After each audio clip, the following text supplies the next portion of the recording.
എന്റേത് മാത്രം. രചന ആമിന. അവതരണം ഷാഹുൽ മലയിൽ. എഡിറ്റിംഗ് ഷെരീജ് പൂനൂർ. കാവ്യാതും പറഞ്ഞ് റൂമിൽ നിന്ന് പോയതും പ്രിയ കരഞ്ഞോട് അവിടെ തന്നെ ഇരുന്നു. അവൾക്ക് ഊണുറക്കമെല്ലാം നഷ്ടമായിരുന്നു. സൂക്ഷിക്കണം, പിന്നെ അടങ്ങി ഒതുങ്ങിയിരിക്കണം. ഫുഡ് സമയത്തിന് കഴിക്കണം. മരുന്ന് കഴിക്കാൻ മറക്കരുത്. ഓടിച്ചാടി നടക്കരുത് കേട്ടോ. എനിക്കറിയാം ഏട്ടാ, ക്ലാസ് എടുപ്പ് തുടങ്ങിയിട്ട് 2 ദിവസം കൊണ്ട് ഞാൻ കാണാപ്പാടം പഠിച്ചു. മതി, എല്ലാം ഞാൻ നോക്കി ചെയ്തോളാം. ആനന്ദ് പറഞ്ഞതിന് മറുപടി എടുത്തുകൊണ്ട് ലച്ചു ഡ്രസ്സൊക്കെ എടുത്തു വെച്ചു. കല്യാണമായിട്ട് വീട്ടിലേക്ക് പോവാണ് ലച്ചു. ഓഫീസിലെ ജോലി എടുത്ത് ലീവ് കൊടുത്ത് ഞാനങ്ങ് വരും. അപ്പൊ അതെ, ഇപ്പൊ പറഞ്ഞതിൽ എന്തെങ്കിലും തെറ്റിച്ചു എന്ന് ഞാൻ അറിഞ്ഞ നിന്റെ അമ്മയോട് ഞാൻ പറഞ്ഞിട്ടുണ്ടല്ലോ. എന്റെ പൊന്നെ ഏട്ടാ, എനിക്കറിയാന്നേ. ഞാൻ അനങ്ങാണ്ട് എവിടെയും ഇരുന്നോളാം, പ്രോമിസ്. ലച്ചു പറഞ്ഞതും അവൻ അത് കേട്ട് തലയാട്ടിക്കൊണ്ട് ചുറ്റും നോക്കി. ഷെൽഫിലിരിക്കുന്ന അവിടെ മരുന്ന് കണ്ടതും അവൻ അതിലേക്ക് നോക്കി. എല്ലാം എടുത്തു വെച്ചല്ലോ അല്ലേ? ആ ഏട്ടാ, എല്ലാം എടുത്തു വെച്ചു, ഇനിയൊന്നുമില്ല. ലച്ചു പറഞ്ഞു. അവനത് കേട്ട് ചിരിച്ചുകൊണ്ട് അവളെ തന്നിലേക്ക് ചേർത്ത് പിടിച്ച് നെറ്റിയിൽ ചുംബിച്ചു. ഇറങ്ങാം. അവൾ നേരെ നിർത്തി. അവൻ ചോദിച്ചു. അതിനവൾ തലകുലുക്കി. അമ്മയും അച്ഛനെയും കാവ്യയും കുഞ്ഞിനെയും കണ്ട് യാത്ര പറഞ്ഞ് ലച്ചു ഇറങ്ങി. എല്ലാവരും കല്യാണത്തിന് തലേന്ന് അവിടേക്ക് പോകും. കാവ്യ, പ്രിയെ ഞാൻ തിരക്കിയെന്ന് പറയണം. പിന്നെ യുവാത്തിനങ്ങ് വന്നേക്കാൻ പറയണം, മറക്കരുതേ. ലച്ചു പറഞ്ഞു. കാവ്യ പ്രിയയുടെ അവസ്ഥയോർത്ത് തലകുലുക്കി. ലച്ചുവിനെ വീട്ടിലാക്കി അവൻ നേരെ ഓഫീസിലേക്ക് പോയി. നിനക്ക് ഡ്രസ്സ് എടുക്കേണ്ട പ്രിയെ, ലച്ചുവിന്റെ ചേട്ടന്റെ വിവാഹത്തിന്? പ്രിയയുടെ തനിച്ചുള്ള ഇരിപ്പണ്ട് പ്രസാദ് ചോദിച്ചു. അവിനച്ചാ, വിവാഹത്തിന് ഞാൻ വരുന്നില്ല. അവൾ പറഞ്ഞതും അയാൾ ഒന്നും മനസ്സിലാവാതെ അവളെ നോക്കി. അതെന്താ നീ വരാത്തെ? ലച്ചുവിന് നിന്നോട് എന്ത് കാര്യം മോളെ? അപ്പൊ പോവായിരുന്നത് മോശമല്ലേ? അറിയാച്ച, പക്ഷേ ഈ വിവാഹത്തിന് ഞാനില്ല. അതെന്റെ ഫ്രണ്ടിന്റെ കല്യാണം. അവളെന്നെ വലിയ കാര്യത്തിൽ വിളിച്ച. ഇതിന് നിങ്ങളൊക്കെ പോകുന്നുണ്ടല്ലോ. അവളുടെ മാരേജിന് ഞാൻ ചെന്നില്ലെങ്കിൽ അവൾ പിണങ്ങും. അച്ഛൻ പറയാനുള്ളത് പറഞ്ഞു. ബാക്കിയൊക്കെ നിന്റെ ഇഷ്ടം പോലെ. പിന്നെ ലച്ചു നിന്നോട് പിണങ്ങിയിട്ട് കരയരുത്. അവൻ പറഞ്ഞ പ്രസാദ് പോയെന്നും പ്രിയ വേദനയോടെ അവിടെ ഇരുന്നു. അവളുടെ കണ്ണുകൾ നിറഞ്ഞൊഴുകി. അവളെല്ലാം സ്വയം കടിച്ചമർത്തി. അഹങ്കാരി, അവളെ എത്ര വട്ടം ഞാൻ വിളിച്ചു. മനഃപൂർവ്വനെ പറ്റിച്ചതാ. ഇന്നല്ലെങ്കിൽ നാളെ നീ എന്റെ മുന്നിൽ വരും. മുടക്കാന്ന് വാക്കെന്ന് പറ്റിച്ചതിന് നിനക്ക് ഞാൻ വെച്ചിട്ടുണ്ട്. സന്ദീപ് സ്വയം പറഞ്ഞ് പല്ലും കടിച്ച് റൂമിൽ തേരാപ്പാരം നടന്നു. അവൾക്കൊന്ന് കോൾ എടുത്താണെന്താ? മനഃപൂർവ്വം തന്നെയാ, നിനക്ക് ഞാൻ തരുന്നുണ്ട്. ദേഷ്യടങ്ങാതെ അവൻ ഓരോന്നും പറഞ്ഞിരുന്നു. അവന്റെ റൂമിലേക്ക് ഒന്ന് ലച്ചു. അതുകൊണ്ട് രാധികയും ഗിരിയും കൂട്ടിക്കൊണ്ടുവന്നത് കാണിച്ചു. കണ്ടാച്ച, കല്യാണം വേണ്ടെന്ന് പറഞ്ഞ ആളാ ഇപ്പൊ ഒറ്റയ്ക്ക് സംസാരിക്കാൻ വരെ തുടങ്ങി. ലച്ചു അവനെ കളിയായിക്കൊണ്ട് പറഞ്ഞു. അത് കേട്ട് അവൻ അവളെ നോക്കി കണ്ണുരുട്ടി. അവനെ കളിയാക്കാതെ മോളെ, അവൻ പറയട്ടേന്നേ. അതിനൊന്നും ഏട്ടനി ഒന്നും പറയണ്ട, ഞങ്ങൾക്ക് മനസ്സിലായി. ഇനി പറഞ്ഞ് കഷ്ടപ്പെടേണ്ട കേട്ടോ. ഇവിടെ വന്നിരുന്നേ, ചോദിക്കട്ടെ. അതും പറഞ്ഞ് അവൾ അവനെ പിടിച്ച് പെട്ടിയിലിരുത്തിയതും അത് കണ്ട് രാധികയും ഗിരിയും ചിരിച്ചുകൊണ്ട് പുറത്തേക്ക് പോയി. അല്ല, കുട്ടിയെ വിളിച്ചോ? ഏത് കുട്ടി? ഓ, അറിയാത്ത പോലെ. ഏട്ടൻ കെട്ടാൻ പോകുന്ന കുട്ടിയെ. ലച്ചു, നീ ഒന്ന് എണീച്ചു പോയി. എന്നെ ഭ്രാന്താക്കാതെ. ഞാൻ ആരെയും വിളിച്ചിട്ടില്ല, എനിക്കത് ഇഷ്ടമല്ല. ഏട്ടനല്ലെങ്കിൽ ആ കുട്ടിക്ക് ആഗ്രഹം ഉണ്ടെങ്കിലോ? വിവാഹം എത്തി ഒന്ന് പരിചയപ്പെട്ട പോലെ ഇല്ലെന്ന് പറഞ്ഞാൽ ആ കുട്ടി എന്ത് കരുതും? അവൾ എന്ത് കരുതിയാലും എനിക്കെന്താ? ഇതൊക്കെ നിന്റെ ആഗ്രഹം കൊണ്ട് മാത്രമേ ഞാൻ സമ്മതിച്ചാ. അവന് കൂടുതൽ എനിക്ക് ആവില്ല ലച്ചു. എന്റെ ജീവിതത്തിൽ ഇനി ആര് വന്നാലും വേണിയുടെ സ്ഥാനം ആർക്കും കൊടുക്കാൻ പറ്റുമെന്ന് എനിക്ക് തോന്നുന്നില്ല. സന്ദീപ് പറഞ്ഞു കേട്ട് ലച്ചു വിഷമത്തോടെ അവനെ വിളിച്ചു. ഏട്ടാ, എനിക്കാവില്ല മോളെ. അതുകൊണ്ടാണ് ഞാൻ പറഞ്ഞു, ഞാൻ കാരണം ഒരു പെണ്ണിന്റെ ജീവിതം നശിപ്പിക്കാൻ എനിക്കാവില്ല. അവളുടെ സ്വപ്നങ്ങളൊന്നും സാധിച്ചു കൊടുക്കാനാവില്ല. ഒരു നല്ല ഭർത്താവോ എനിക്കാവില്ല. എല്ലാം കൊണ്ട് ഒരു പെണ്ണിന്റെ ശാപന്റെ മേൽ വീഴും. സന്ദീപ് പറഞ്ഞു. ലച്ചു അവനെ കെട്ടിപ്പിടിച്ചു. ഏട്ടനെ ആരും ശപിക്കില്ല. ഏട്ടന്റെ ജീവിതത്തിലേക്ക് വരുന്ന കുട്ടിക്ക് ഏട്ടനെ മനസ്സിലാക്കാനാവും, എനിക്ക് ഉറപ്പാ. എല്ലാം പതിയെ ശരിയാവും. ഏട്ടൻ അവൾക്ക് വേണ്ടി മാറി ചിന്തിക്കണം. അറിയില്ല മോളെ, ഞാനായ ഒരാളുടെ ജീവിതം നശിപ്പിക്കാൻ ആഗ്രഹിക്കുന്നില്ല. അതുകൊണ്ടാണ് ഇതൊന്നും വേണ്ടെന്ന് ഞാൻ പറഞ്ഞു. നീ പറഞ്ഞ പോലെ പുതിയ സ്വപ്നങ്ങൾ ആഗ്രഹങ്ങളായി വരുന്ന ആ കുട്ടിക്ക് ഞാൻ ഇന്നൊരു തോൽവി മാത്രമായിരിക്കും. ആ വേദനയോടെ പറഞ്ഞു. ഏട്ടാ, എന്തിനാ ഇങ്ങനെയൊക്കെ ഓരോന്നോർത്ത് വിഷമിക്കുന്നത്? നല്ലൊരു ഭർത്താവായി ഏട്ടന് കഴിയും. മനസ്സിൽ നിറയെ സ്നേഹം മാത്രം സൂക്ഷിക്കുന്ന ഒരാളാ ഏട്ടൻ. അതെനിക്കറിയാം. ഏട്ടന്റെ ജീവിതം ഞാൻ സ്വപ്നം കണ്ടതിലും അടിപൊളിയായിരിക്കുന്ന എനിക്ക് ഉറപ്പാ. ഒന്നുകൊണ്ടും ടെൻഷൻ ആവേണ്ട. വേണി ചേച്ചി ഇതന്നെ ആഗ്രഹിക്കുന്നത്. വരനേട്ടം വരെ മാറിയില്ലേ, ഇനിയുള്ള ഏട്ടന്റെ ജീവിതം അത് ഏട്ടനാ തീരുമാനിക്കേണ്ടത്. ലച്ചു പറഞ്ഞതും അതിനവനൊന്ന് മൂളി. ഞാൻ വരുണേട്ടനെ വിളിക്കാം, ഇതിന് ബെസ്റ്റ് ആളാ. വരുണേട്ടന്റെ വക നല്ല 2 വാക്ക് കേൾക്കുമ്പോൾ ഏട്ടന്റെ പ്രശ്നമെല്ലാം മാറിക്കോളും. ലച്ചു ചിരിച്ചുകൊണ്ട് പറഞ്ഞു. അത് കേട്ട് അവനും പുഞ്ചിരിച്ചു. നീ എന്താടാ ഇന്ന് നേരത്തെ? എന്നത്തേക്കാളും പതിവില്ലാതെ ആനന്ദ് നേരത്തെ വരുന്ന കണ്ട് അച്ഛൻ ചോദിച്ചു. അത് പിന്നെ ഇന്ന് നേരത്തെ കഴിഞ്ഞു. നേരത്തെ കഴിഞ്ഞതാണോ അതോ നീ തീർത്തിട്ട് ഓടിയതാണോ? അച്ഛൻ ചിരിച്ചുകൊണ്ട് ചോദിച്ചതിന് അവൻ അതിനെ ചമ്മിയെ പോലെ ചിരിച്ചു. ഞാനൊന്ന് ഫ്രഷ് ആവട്ടെ. അതും പറഞ്ഞ് അവൻ അവിടുന്ന് അകത്തേക്ക് പോയി. റെഡിയായി ലച്ചുവിനെ മരുന്നെടുത്ത് അവൻ ഇറങ്ങിയതും താഴെ അച്ഛനെ കണ്ട് നിന്നു. ഇതെന്താ അവിടെ ഉറപ്പിച്ചു വെച്ചിരിക്കുകയാണോ? അച്ഛനെ നോക്കി സ്വയം ചിന്തിച്ചുകൊണ്ട് അവൻ താഴേക്ക് ചെന്നു. കാവ്യ കുഞ്ഞിനെയും കൊണ്ട് അവിടേക്ക് വന്നു. അവൻ ചിരിച്ചുകൊണ്ട് പോയി കുഞ്ഞിനെ കയ്യിലേക്ക് വാങ്ങി. അച്ചോടോ വാവേ, മോനെ എന്ത് ചെയ്യുവാ? അവൻ ചോദിച്ച കുഞ്ഞാരുടെ മുഖത്തേക്ക് നോക്കി ചുണ്ടു നുണഞ്ഞു. അവനെ കൊഞ്ചിച്ചൊരു ഉമ്മയും കൊടുത്ത് അവൻ കുഞ്ഞിനെയും തിരിച്ച് കാവ്യ ഏൽപ്പിച്ചു. നന്ദുച്ചൻ പോയിട്ട് വരാട്ടോ. ആനന്ദ് പറഞ്ഞ കുഞ്ഞാവന്റെ വിരലിൽ പിടിച്ചു. അത് കണ്ട് കയ്യിൽ ഒന്ന് ഉമ്മ വെച്ച് ആനന്ദ് അച്ഛൻ്റെ അടുത്തേക്ക് ചെന്നു. ലച്ചു, മരുന്നെടുത്തില്ല അച്ഛാ, ഞാനിത് കൊടുത്തിട്ട് വരാം. ചെല്ല് ചെല്ല്. അച്ഛൻ അർത്ഥം വെച്ച പോലെ മൂളി ചിരിച്ചു അമ്മയോട് പറഞ്ഞവൻ ഇറങ്ങി. വീട്ടിലേക്ക് വരുന്ന ആനന്ദിനെ കണ്ടാവും ലച്ചു ചിരിച്ചുകൊണ്ട് പുറത്തേക്ക് വന്നു. ഇതെന്താ പറയാതെ? നിന്നെ കാണാൻ നീ മരുന്നെടുക്കാതെ വന്ന്. അത് കേട്ടത് അവൾ നെറ്റി വിളിച്ചു. ഞാനെടുത്തല്ലോ, കുറച്ചു മുമ്പ് കഴിക്കുകയും ചെയ്തു. അപ്പൊ പിന്നെ ഇതോ? അത് പറഞ്ഞവൻ എടുത്തു കാണിച്ചു. ലച്ചു നിന്ന് ചിരിച്ചു. എന്നെ കാണാനൊരു കാരണം ഉണ്ടാക്കി വന്നാണല്ലേ, ഇതിൽ നിന്ന് കുറച്ച് എടുത്തിട്ടാ ഞാൻ വന്ന്. അവൾ പറഞ്ഞു. അവൻ ചുറ്റും നോക്കിയിട്ട് ചിരിച്ചുകൊണ്ട് അവളെ പിടിച്ച് അടുത്തേക്ക് നിർത്തി. അവളുടെ ഉന്തിയ വയർ അവരുടെ ദേഹത്തെട്ടിയതും അവൻ കുറുമ്പോടെ അവിടേക്ക് നോക്കി. ഇപ്പോഴേ നീ പണി തുടങ്ങിയവാവേ, അമ്മയൊന്നും സ്നേഹിക്കാൻ സമ്മതിക്കില്ലല്ലേ, അവൻ പറഞ്ഞു. ലച്ചു അവനെ നോക്കി ചിരിച്ചു. മോനെപ്പോ വന്നു? അവനെ കണ്ട് രാധിക ചോദിച്ചു. അതിനവൻ ചിരിച്ചുകൊണ്ട് മറുപടി നൽകി. ലച്ചു അവനെയും കൂട്ടി അകത്തേക്ക് പോയി. വിവാഹത്തിന്റെ ദിവസങ്ങൾ അടുത്തുകൊണ്ടിരുന്നു. 2 ദിവസം കൂടി കഴിഞ്ഞാൽ വിവാഹമാണ്. എല്ലാവരും സന്തോഷത്തിലിരിക്കുമ്പോഴും പ്രിയയും സന്ധ്യയും മാത്രം അവരുടേതായ സ്വന്തം വിഷമത്തിൽ തന്നെയായിരുന്നു. 2 ദിവസം എന്റെ മുന്നിൽ നീ അവനെ സ്വന്താക്കാൻ 2 ദിവസം കൂടിയേ ഉള്ളൂ. ഇനിയൊരു അവസരം കിട്ടില്ല. പ്രിയ അതോർത്ത് വേദനയോടെ നിന്നു. നീ ഇന്നും വരുന്നില്ലേ പ്രിയേ? ലച്ചുവിന്റെ വീട്ടിലേക്ക് ഇറങ്ങാൻ നേരം സുമതി ചോദിച്ചു. അവളതിനില്ലെന്ന് തലയാട്ടി. അതിനൊന്ന് മൂളിക്കൊണ്ട് അവരിറങ്ങി. എന്താ പ്രിയ നിനക്ക് പറ്റിയത്? നീ എന്താ ഇവിടേക്ക് വരാത്തെ? ആൾ വരുന്നില്ലെന്ന് അറിഞ്ഞു ലച്ചു അവളെ വിളിച്ചു. അത് ലച്ചു, എന്റെ ഫ്രണ്ടിന്റെ മാരേജാ, അവളെന്നെ വിളിച്ചു. അതാ. നീ ഒന്നും പറയണ്ട, ഫ്രണ്ടിന്റെ മാരേജിന് ഇന്ന് പോയിക്കോ. പക്ഷെ എന്റെ ഏട്ടന്റെ വിവാഹത്തിന് നീ എത്തില്ലെങ്കിൽ പിന്നെ ലച്ചു എന്ന് വിളിച്ച് എന്റെ അടുത്തേക്ക് വരണ്ട. മിണ്ടില്ല ഞാൻ. ലച്ചു, ഞാൻ പറയുന്ന നീയൊന്ന് വേണ്ട പ്രിയ. വിവാഹത്തിന് ഞങ്ങൾക്കൊപ്പം സ്വന്തം ആളായിട്ട് നിൽക്കേണ്ട നീ ഇപ്പോൾ വാക്ക് മാറിയതെന്താ? നീ വരണം. വന്നില്ലേ പിന്നെ ഞാൻ നിന്നോട് മിണ്ടില്ല ഒരിക്കലും. ലച്ചു, ഇനി നീ വരില്ലെന്ന് പറഞ്ഞാൽ പിന്നെ ഞാൻ നിന്നെ വിളിക്കില്ല. വേണ്ട ലച്ചു, നീ എന്നോട് പിണങ്ങരുത്. എൻ്റെ അവസ്ഥ പറഞ്ഞാൽ നിനക്ക് മനസ്സിലാവില്ല. അതെ, എനിക്ക് മനസ്സിലാവില്ല. അപ്പോൾ പിന്നെ നീ വരുന്നല്ലേ നല്ലേ. ഇനി ഒന്നും പറയണ്ട. ആൻറ്റിയുടെ കയ്യിൽ നിനക്കുള്ള ഡ്രസ്സ് കൊടുത്ത് വിട്ടിട്ടുണ്ട്, വിവാഹത്തിന് എത്തിയേക്കണം. അതും പറഞ്ഞ് ലച്ചു ഫോൺ വെച്ചും പ്രിയമല്ലാത്തൊരവസ്ഥയിലായിരുന്നു. വീണ്ടും വീണ്ടും എന്നെ പരീക്ഷിക്കുകയാണോ? അവൾ സ്വയം ഓർത്തു. അവനിനി മറ്റൊരാളുടെയാണ്. മറക്കണമില്ല, എൻ്റെ ജീവിതത്തിൽ അങ്ങനെ ഒരു അധ്യായമില്ല. പോണം വിവാഹത്തിന്. മനസ്സിൽ വീണ്ടും വീണ്ടും പറഞ്ഞുറപ്പിച്ചുകൊണ്ട് അവൾ തീരുമാനമെടുത്തു. വിവാഹത്തിന്റെ ആഘോഷങ്ങളും ഒരുക്കങ്ങളെല്ലാം മുറ പോലെ നടന്നു. വിവാഹമാണിന്ന്. എല്ലാവരും പോവാനൊരുങ്ങുമ്പോഴും പ്രിയ ഡ്രസ്സും പിടിച്ച് അതേ നിൽപ്പാണ്. നീ ഇനി ഒരുങ്ങുന്നില്ലേ? സമയം ഒരുപാടായി. ആര് സ്വപ്നം കൊണ്ട് നിൽക്കുക? സുമതി ചോദിച്ചു. അതിനൊന്നും മിണ്ട അവൾ റൂമിലേക്ക് കയറി. അവളുടെ ഉള്ളം വിങ്ങി പൊട്ടുകയായിരുന്നു. കാണികൾക്കൊപ്പം ദൂരെ അവൾ മാറിയിരുന്നു. ലച്ചുവും കാവ്യയും അവരുടെ ഒപ്പം നിൽക്കാൻ നിർബന്ധിച്ചുവെങ്കിലും അവൾ അതിന് കൂട്ടാക്കാതെ വിഷമം സ്വയം കടിച്ചമർത്തി. മണ്ഡപത്തിലിരിക്കുന്ന സന്ദീപിനെ കണ്ടതും അവളുടെ കണ്ണുകൾ നിറഞ്ഞൊഴുകി. തന്റെ പ്രണയം വീണ്ടും പരാജയപ്പെട്ടിരിക്കുന്നു എന്ന് നീക്കമായി.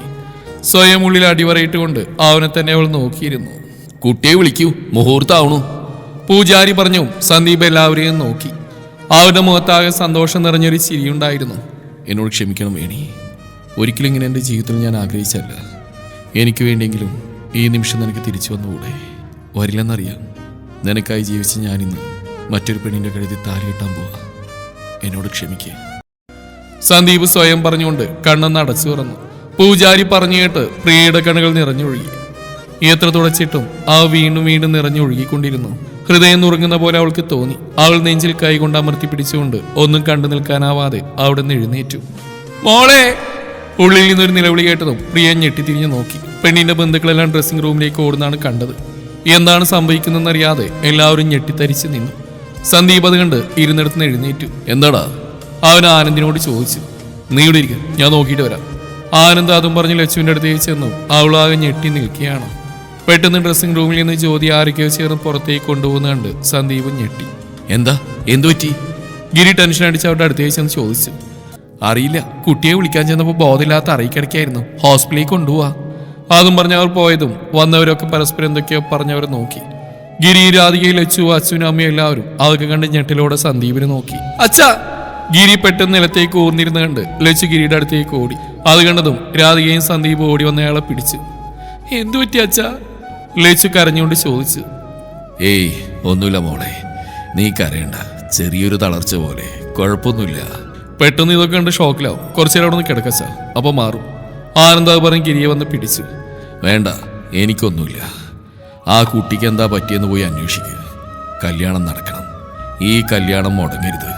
ഗിരി നെഞ്ചടയും പറഞ്ഞു. സാരല്ല, ആ കുട്ടി ടെൻഷൻ അടിച്ച് വീണതാവും. ഹോസ്പിറ്റലിൽ പോയിട്ട് തിരിച്ചു വരുമ്പോൾ അറിയാലോ. ഒരു കല്യാണം മുടങ്ങിയെന്ന് വെച്ചാൽ എനിക്ക് പ്രശ്നമൊന്നുമില്ല. അച്ഛൻ ടെൻഷൻ ആവാണ്ടിരിക്കേ, സന്ദീപ് പറഞ്ഞു. ലച്ചു അവനെ തുറിച്ചു നോക്കി. പ്രിയെ, നീ ഇങ്ങോട്ട് വന്നേ. എല്ലാം കണ്ട് ഷോക്കായി നിൽക്കുന്ന പ്രിയയെ പിടിച്ചു വലിച്ചുകൊണ്ട് കാവ്യ പറഞ്ഞു. അവൾ ഞെട്ടിക്കൊണ്ട് കാവ്യയെ നോക്കി. ദൈവം നിനക്കായി തന്ന ചാൻസ് ആയത്. ഇപ്പൊ നീ നിന്റെ ഇഷ്ടം പറയണ ഇവിടെ. സന്ദീപിനെ നിനക്ക് തന്നെ കിട്ടും. ഈ സാഹചര്യത്തിൽ ആരും ഇത് എതിർക്കില്ല, കാവ്യ പറഞ്ഞു. പ്രിയ അതേ എന്ന പോലെ അവളെ നോക്കി. സമയങ്ങളായ ചെല്ലാൻ നോക്ക്.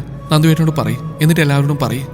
കാവ്യ പറഞ്ഞു. പ്രിയ സന്തോഷം കൊണ്ട് ദൈവത്തോട് നന്ദിയും പറഞ്ഞു. കണ്ണൊക്കെ നിറഞ്ഞു തുടങ്ങി. ആനന്ദിന്റെ അടുത്തേക്ക് ചെന്നു. അപ്പോഴേക്കും പെണ്ണിന്റെ വീട്ടുകാരിൽ കുറച്ചുപേർ അവിടേക്ക് വന്നതും പ്രിയ കാവ്യയെ നോക്കി. അവരെയൊക്കെ കണ്ടതും ഗിരി എഴുന്നേറ്റ് അടുത്തേക്ക് ചെന്നു. മോൾക്ക് എന്താ പറ്റിയത്? കുഴപ്പമൊന്നുമില്ലല്ലോ. ഹോസ്പിറ്റലിൽ നിന്ന് വന്ന ഉടൻ താലിയെട്ടാം. സമയമൊന്നും നോക്കേണ്ട ഇനി, ഗിരി പറഞ്ഞു. അവരുടെ മുഖത്ത് വല്ലാത്ത വിഷമം നിറഞ്ഞുകൊണ്ട് ഗിരി ആനന്ദിനെയും സന്ദീപിനെയും ശങ്കറിനെയും നോക്കി. ഞങ്ങളോട് ക്ഷമിക്കണം. അവൻ പറഞ്ഞ ജ്യോതിയുടെ അച്ഛൻ ഗിരിയുടെ കയ്യിൽ പിടിച്ച് തൊഴുതവും ഗിരി ഞെട്ടി. എന്താ, എന്തു പറ്റി? അത് പിന്നെ ഞങ്ങളോട് നിങ്ങൾ ക്ഷമിക്കണം. ഈ കല്യാണം നടക്കില്ല. പെണ്ണിന്റെ അച്ഛൻ തൊഴുതുകൊണ്ട് പറഞ്ഞു. നടക്കില്ലെന്നോ? നാട്ടുകാരേക്ക് വിളിച്ചുകൂട്ടിട്ട് നടക്കില്ലെന്ന് പറഞ്ഞ എങ്ങനെയാ? നിങ്ങളുടെ ഒക്കെ സമ്മത്തോടെ ഈ വിവാഹം ഇവിടെ വരെ എത്തിയത്? ശങ്കർ ദേഷ്യത്തിൽ ചോദിച്ചു. എന്റെ മോള് സ്വയം മരിക്കാൻ ശ്രമിച്ചതാ, അവളുടെ അച്ഛൻ വിതുമ്പിക്കൊണ്ട് പറഞ്ഞു. എല്ലാവരും ഞെട്ടി. മരിക്കാനോ? എന്തിന്? ലച്ചു ഞെട്ടിക്കൊണ്ട് ചോദിച്ചു. അതിന് മാത്രം എന്ത് പ്രശ്നം ആ കുട്ടിക്ക്? അന്ന് സംസാരിച്ചപ്പോൾ നിങ്ങളൊന്നും പറഞ്ഞില്ലല്ലോ. ഞങ്ങളോട് ക്ഷമിക്കണം. ഞങ്ങളുടെ തീരുമാനം മാത്രമായിരുന്നു ഈ വിവാഹം. ഒരിക്കൽ പോലും അവളുടെ ഇഷ്ടം എന്താണെന്ന് ഞങ്ങൾ ചോദിച്ചിട്ടില്ല. 2-3 വർഷം കൊണ്ട് വിവാഹത്തിനൊന്നും കൂട്ടാക്കാൻ നിന്നപ്പോൾ ഞങ്ങൾ തന്നെ തീരുമാനിച്ചുറപ്പിച്ചതായി ഈ കല്യാണം. അവൾക്ക് ഒരാളെ ഇഷ്ടമാണെന്ന് ഭാര്യയോട് പറഞ്ഞു എന്ന് ഇന്നാ ഞാൻ അറിയുന്നത്. കൂടെ ജോലി ചെയ്യുന്ന ആളുമായിട്ട് 3 വർഷമായിട്ട് അവരിഷ്ടത്തിലാണെന്ന് ഇന്നാ ഞാൻ അറിഞ്ഞ്. കല്യാണത്തിന് സമ്മതമില്ലാതെയാ എൻ്റെ മോളിന്ന് ഗുളിക കഴിച്ച്. ബോധം ഇപ്പോഴും വന്നിട്ടില്ല. ഞങ്ങളോട് ക്ഷമിക്കണം. വലിയൊരു പിഴവാ ഞങ്ങൾക്ക് സംഭവിച്ച്. മോളുടെ ജീവൻ വെച്ച് ഇനി അറിഞ്ഞുകൊണ്ടൊരു പരീക്ഷണം നടത്താൻ എനിക്കാവില്ല. ആകെ ഒരു മോളേ ഉള്ളൂ എനിക്ക്. ഞങ്ങളോട് ക്ഷമിക്കണം. അവൻ പറഞ്ഞ ആൾ തൊഴുതതും ഗിരിയും രാധികയും ലച്ചു എന്ത് പറയുന്നറിയാൻ നിന്നു. ഇപ്പൊ വന്ന് ഇങ്ങനെയൊക്കെ പറഞ്ഞ് ഞങ്ങൾ ഇനി എന്ത് ചെയ്യണമെന്നാ? നിങ്ങളെപ്പോലെ ഇവന്റെ വിവാഹം ചെയ്തോ ഞങ്ങളുടെയും സ്വപ്ന. നിങ്ങളുടെ മോള് കാരണം ഞങ്ങളെല്ലാം നാണം കിട്ടും. ശങ്കർ ദേഷ്യം കടിച്ചമർത്തി പറഞ്ഞു. ഗിരി അത് തടഞ്ഞു. സാരമില്ല, മോളെ രക്ഷിക്കാൻ നോക്ക്. ദൈവം വിധിച്ചിട്ടില്ലായിരിക്കും ഈ വിവാഹം, ഗിരി പറഞ്ഞു. അവർ വീണ്ടും മാപ്പ് പറഞ്ഞുകൊണ്ട് അവിടുന്ന് ഇറങ്ങി. എല്ലാവരും ആകെ തളർന്ന അവസ്ഥയിലായിരുന്നു. മോളെ, നീ എവിടെയെങ്കിലും ഇരിക്കും, ഇങ്ങനെ വിഷമിച്ച് നിൽക്കാതെ, അമ്മ ലച്ചുവിനോട് പറഞ്ഞു. അവൾ കണ്ണു തുടച്ചുകൊണ്ട് അവിടെ ഇരുന്നു. എനിക്കൊരു കാര്യം പറയാനുണ്ട്. പെട്ടെന്ന് സുമതി അവിടേക്ക് ഒന്ന് പറഞ്ഞു. കാവ്യയും പ്രിയും സുമതിയെ നോക്കി. സുമേ, നിന്റെ വായിലിരിക്കുന്ന കൂടി കേൾക്കാൻ പറ്റിയ മാനസികാവസ്ഥയിലല്ല അവര്. പ്രസാദ് അവരെ വിലക്കിക്കൊണ്ട് പറഞ്ഞു. ഞാൻ ആരെയും കുറ്റപ്പെടുത്താൻ വന്നല്ല, ഈ കല്യാണം നടത്താൻ വേണ്ടി വന്ന. കല്യാണം എല്ലാം ഉറപ്പിച്ചിട്ട് മുടങ്ങുമുണ്ടാകുന്ന ഇവരുടെ വിഷമം എനിക്ക് ഊഹിക്കാം. അതുകൊണ്ടൊരു കാര്യം പറയാൻ വന്നാ. ഇനി ഇത് കൂടുതലൊന്നും വലുത് വരാനില്ല. നിനക്ക് എന്താ പറയാനുള്ളതെന്ന് വെച്ചാൽ പറയാം. പിന്നെ എനിക്ക് പെൺപിള്ളേർ 2, അതെല്ലാവർക്കും അറിയാലോ. കാര്യവിന് മുമ്പ് എനിക്ക് വലിയ ഇഷ്ടമല്ലായിരുന്നെങ്കിലും ലച്ചുവിനെ ഇവരൊക്കെ രക്ഷിച്ചൊക്കെ ഇവനല്ലേ. ഏതായാലും ഈ കെട്ടുമുടങ്ങി. നിങ്ങൾക്കൊക്കെ സമ്മതമാണെങ്കിൽ ഈ കല്യാണം ഒന്നുകൂടി നടത്താം. എൻ്റെ മോള് പ്രിയയ്ക്ക് ഇവന് ഇഷ്ടമാണെങ്കിൽ. സുമതി പറഞ്ഞു. എല്ലാവരും അത് കേട്ട് പരസ്പരം നോക്കി. പ്രിയ അത് കേട്ട് ഞെട്ടി കാവ്യയെ നോക്കി. സന്ദീപും ഞെട്ടി പ്രിയയെ നോക്കി. പ്രിയ, എന്താ നിന്റെ അഭിപ്രായം? നിനക്ക് ഇഷ്ടമാണോ യുവാത്തിന്? ലച്ചവളുടെ അടുത്ത് വന്ന് ചോദിച്ചു. പ്രിയ സന്ദീപിനെ നോക്കി. അവന് ഉറപ്പായിരുന്നു അവൾ ഇഷ്ടമല്ലെന്ന് തന്നെ പറയുന്നു. സന്ദീപിനെ നോക്കി നിൽക്കുന്ന പ്രിയയുടെ കയ്യിലേക്ക് കാവ്യ തട്ടിയതും അവൾ ലച്ചുവിനെ നോക്കി. പറയും മോളെ, മോൾക്ക് ഇഷ്ടമാണോ? പ്രിയെ, നിന്നോടാ ചോദിച്ചത്. സമയം കളയാൻ നിന്റെ അഭിപ്രായം പറയൂ. എനിക്ക് സമ്മതമാ, പ്രിയ പറഞ്ഞു. സന്ദീപ് ഞെട്ടി അവളെ നോക്കി. ചോദിച്ചു അല്ലേ? സന്ദീപ് അവളെ നോക്കി ചുണ്ടനക്കിയതും അവളത് കണ്ടില്ലെന്ന് അടിച്ചു. എങ്ങനെയെങ്കിലും അവനെ സ്വന്തമാക്കണമെന്ന ആഗ്രഹം മാത്രമായിരുന്നു അവൾക്ക്. പ്രിയയുടെ സമ്മതം കേട്ടതും ഗിരി പ്രസാദിനെ നോക്കി. എനിക്ക് താല്പര്യക്കുറവൊന്നുമില്ല, ഇവൾക്ക് സമ്മതമാണ് എനിക്കും സമ്മതം, പ്രസാദ് പറഞ്ഞു. ഗിരി സമാധാനത്തോടെ സന്ദീപിനെ നോക്കി. നിനക്ക് അങ്ങനെയൊന്നും ഇല്ലെന്നറിയാം. പ്രിയ ആവുമ്പോൾ മോന് നല്ലോണം അറിയാലോ. നടത്തട്ടെ ഇത്, ഗിരി അവനോട് ചോദിച്ചു. അവൾ യശുവിന്റെ മുഖത്തേക്ക് നോക്കി. നേരത്തെ വിഷമത്തിൽ നിന്ന് തെളിഞ്ഞു നിൽക്കുന്ന അവളുടെ മുഖം കണ്ടതും അവനതിന് തലയാട്ടി. എന്നാ പിന്നെ വൈകിക്കണ്ട, കാര്യങ്ങൾ പെട്ടെന്ന് നടക്കട്ടെ, അച്ഛൻ പറഞ്ഞു. പ്രിയ സന്തോഷം കൊണ്ട് ലച്ചുവിനെ കെട്ടിപ്പിടിച്ചു. അത് കണ്ടതും സന്ദീപ് വായും പൊളിച്ച് നിന്നു. നിന്നെ എന്റെ കൈ കിട്ടും, കാണിച്ചു തരാടി, അതും പറഞ്ഞ് അവൻ ചെന്നിരുന്നു. മോള് വാ, ഞങ്ങൾ ഒരുക്കാം, അതും പറഞ്ഞ് രാധികയും ലച്ചും കൂടി അവളെ കൂട്ടിക്കൊണ്ടുപോയതും കാവ്യ അവർക്കൊപ്പം ചെന്നു. ആനന്ദ് അപ്പം തന്നെ വിളിച്ചു പറഞ്ഞെല്ലാം റെഡിയാക്കി. ആദ്യേട്ടാ, വീട്ടിൽ പോയി ഷെൽഫിൽ നിന്ന് എൻ്റെ ഓർണമെന്റ്സ് ഒക്കെ എടുത്തിട്ട് വാ, കാവ്യ എന്ന് പറഞ്ഞു. അവൻ മോനെ അവളെ ഏൽപ്പിച്ച് വീട്ടിലേക്ക് പോയി. പ്രിയക്കുള്ള ഡ്രസ്സും അപ്പോഴേക്ക് എത്തിയിരുന്നു. സാരിയും കൊടുത്ത് കാവ്യയുടെ സ്വർണ്ണമൊക്കെ ഇട്ട് പ്രിയ എല്ലാവരും കൂടി ഒരുക്കി. സ്വയം കണ്ണാടിയിൽ നോക്കിയതും പ്രിയയുടെ മുഖം സന്തോഷം കൊണ്ട് വിടർന്നു. എൻ്റെ സന്ദീപ്, എൻ്റെ മാത്രം സന്ദീപ്, അവൾ മനസ്സിലൊരു വിട്ടു. സുമതിയുടെയും അമ്മയുടെയൊക്കെ അനുഗ്രഹം വാങ്ങിയതും പ്രിയയെ ലച്ചുവും കാവ്യയും കൂടി ചേർന്ന് മണ്ഡപത്തിലേക്ക് കൊണ്ടുവന്നു. അവളെ കണ്ടതും സന്ദീപ് ദേഷ്യത്തിൽ നിന്ന് നോക്കിയതും പ്രിയ അത് കണ്ടില്ലെന്ന് അടിച്ചു. എല്ലാവരുടെയും അനുഗ്രഹം വാങ്ങിക്കൊണ്ട് അവൾ അവൻ്റെ അടുത്തായിരുന്നു.